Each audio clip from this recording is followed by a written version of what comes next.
Today, Gopi Auntie says, after getting an incredibly enabling, intimidating call from the office responsible for the for all Ontario Children's Aid Society chapters, telling me that he cannot tell me the circumstances under which a systemic review is triggered. And I called it out. I said, but before he says that nonsense, he says to me,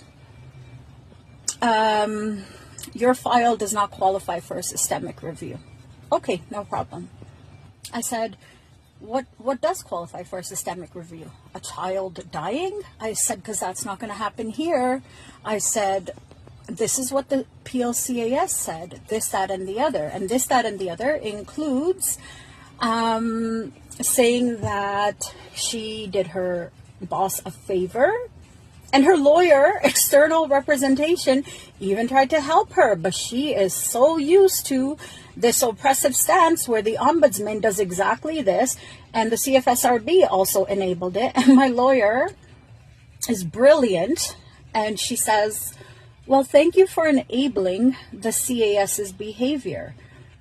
And she got incredibly defensive, just as the second adjudicator had said that they understood completely, letting PLCAS's counsel for in-house, who's incredibly cocky, incredibly condescending, who just happened to have my family law documents, in spite of stating that they don't get involved in family law matters, right?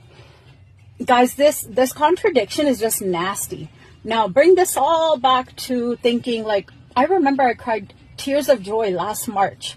I cried tears of joy thinking, oh my God, I'm going to get justice.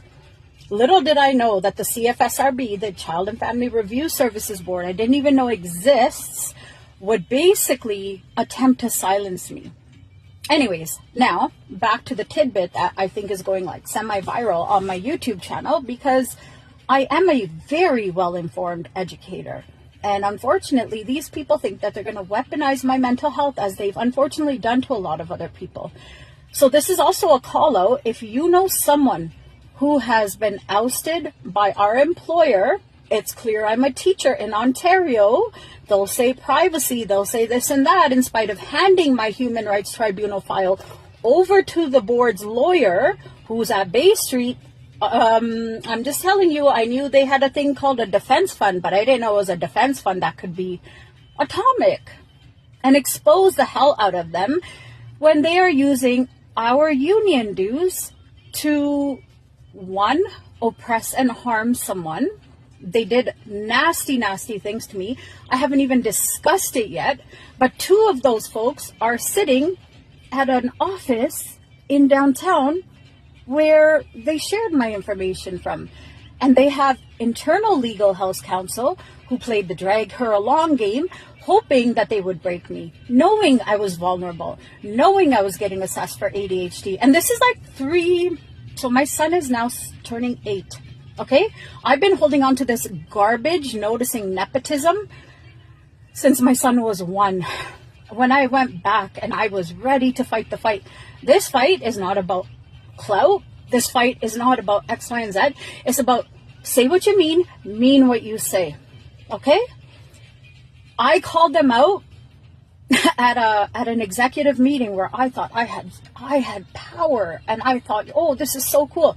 And until this little inkly dinkly that I'll be disclosing later came up, that started my unraveling by the insiders who locally gave me apparently the highest honor, along with other colleagues, as being founding members of Teaching Beyond the Surface. And the irony of that is that everything is performative. Everything is like level, surface level, until you get underneath that little iceberg that I'm about to expose. I am done. I am not going to have my mental health weaponized against me. I finally got diagnosed. I take medication. I'm brilliant. I'm owning that right here, right now.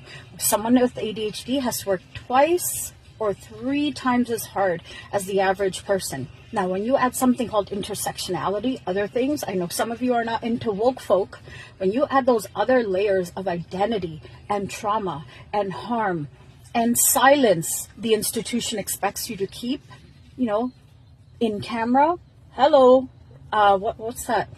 I don't even know what that oppressive man's laws are called that we use in our union, okay? And those are oppressive because when you go in camera, all these organizations talk about privacy. Why are those minutes in camera? Okay, I understand privacy, yada, yada, yada. But when I call you out and you have the audacity to drag me through the Human Rights Tribunal, this April is 3 years. You have those people sitting pretty because they sold their souls. I am going to hold you all accountable. I thought you knew better because you knew I'm outspoken. Did you really think I would let you do what you did to me this week? I'm officially on a stress leave for good. And for you to weaponize the Weber defense, which is also another slap in the face, it has to do with Hydro One, y'all. It means that you're supposed to go through internal process. I thought that the Human Rights Tribunal of Ontario allowed unionized members to go to the very same Human Rights Tribunal that unfortunately enables the perpetrators and the corporate lawyers to drag innocent victims. I don't care how outspoken I am. When I call it out, I know it. I have a diploma ×2. I'll elaborate because I know, oh my God. Anyways, you messed with the wrong mother and the wrong human rights advocate. Yes, I'm too emotional because I'm like, how in the hell is this happening? In Ontario, in Canada, where we are free. And you want to read out your human rights statements at the beginning? The one human rights statement where I had to walk out after being traumatized and subjugated to further harm by one of your executive that is sitting there pretty with her fake personality.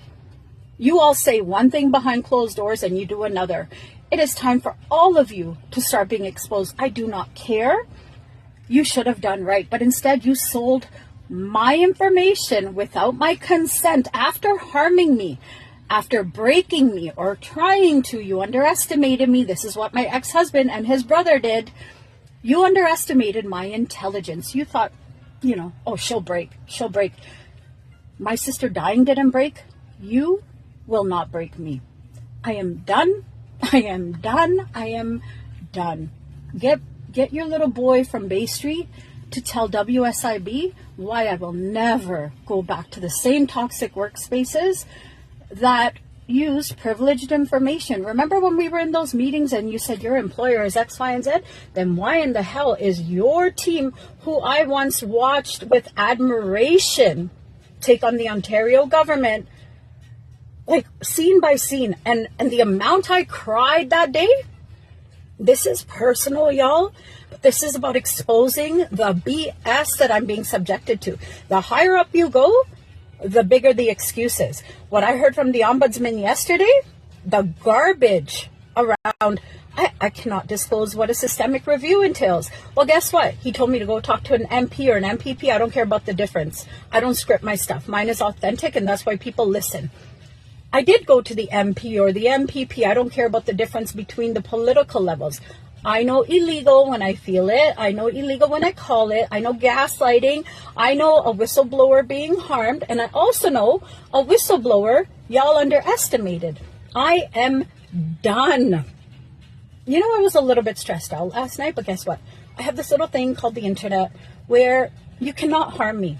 Thank you as well to Ontario United Families, who also had a blog that inspired me to record the First Lady that is at the crux of all of this harm. And for this employer to have people watching my social media, to know I'm being harmed through the very same systems, for you to then take me at my lowest point, I should clarify, you're going to be held accountable. This was never about money. This was never about mediation and getting a little settlement.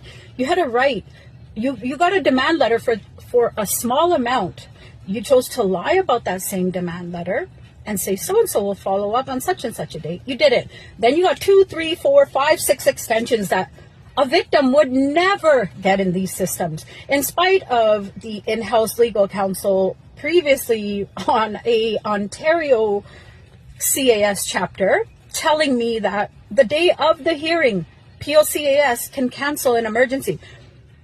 I'm no labor relations lawyer, but I'm pretty sure most employers expect 2 hours notice so that they can get coverage. What does this lawyer do?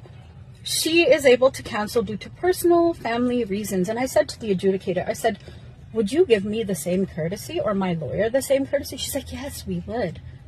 Ontario, let me know if you've ever been given the same courtesy or if you've been given the opposite. The gaslighting, the questioning your sanity. I am done. All of you are being exposed. Ombudsman, do better, because this is all going public. For that little clown to call me yesterday, why is the same person who spoke to me the first time not contacting me back? Are you doing me a favor like PH did for PLCAS by closing this file because I was too outspoken? Because that's not going to happen. Now Ontario is watching, and so are others. You did it to the wrong advocate who knows her rights. In fact, all of these processes, POCAS forced me to learn the law like I've never imagined nor cared for. I wouldn't last a day in a courtroom because, oh my God, the garbage and the racism and the oppressive performative BS. Guys, this is just nasty. I'm carrying on because ADHD is real, and I have so many details. And I also know shorter clips go viral, so stay tuned. These will all be broken up. Everything is being exposed except your names. Don't worry, you have a right to privacy. But you didn't protect my right to privacy when you just handed my file over because you thought the stress would just, I wouldn't figure it out. Are you guys seriously that used to breaking people? How many others have had their files handed over to the employer's insurance adjudicator, who people, including the government, bring in when they're like, okay, this one's not taking a settlement, let me come on in, after she ignored the first guy who offered non-disclosure, whatever, a waiver of intent to never sue them again. 17 incidents. And then for your little VP there, who's now a principal, to award the same perpetrator with an award of distinction after making him apologize to me. This is education in Ontario. And I will never, ever go back to be harmed further. And now it's on public record. So try me.